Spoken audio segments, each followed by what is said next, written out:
Pemirsa, masyarakat diminta mewaspadai gelombang laut 2,5 sampai 4 meter di perairan selatan Bali dan Selat Lombok bagian selatan. Diperkirakan terjadi pada 8 sampai 11 Maret 2025.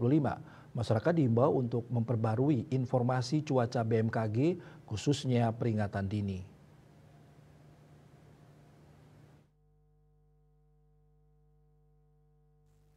Kepala BBMKG Wilayah 3 Denpasar Cahyo Nugroho di Denpasar dikutip dari kantor berita Antara, Jumat 7 Maret menjelaskan, berdasarkan kondisi sinoptik pola angin di wilayah perairan utara Bali bergerak dari barat laut, timur laut dengan kecepatan angin berkisar hingga 25 knot, sedangkan di wilayah perairan selatan Bali, angin bergerak dari timur laut selatan dengan kecepatan hingga 25 knot.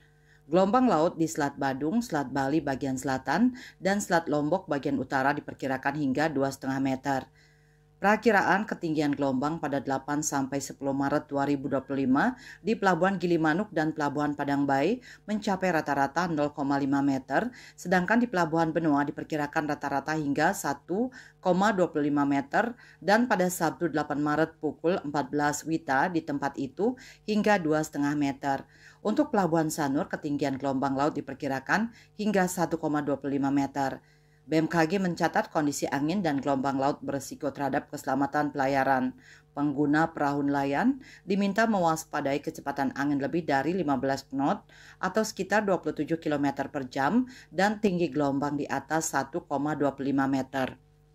Operator kapal tongkang dianjurkan waspada saat angin berkecepatan lebih dari 16 knot dan tinggi gelombang di atas 1,5 meter, sedangkan operator kapal feri diminta mewaspadai kecepatan angin lebih dari 21 knot dan tinggi gelombang di atas 2,5 meter.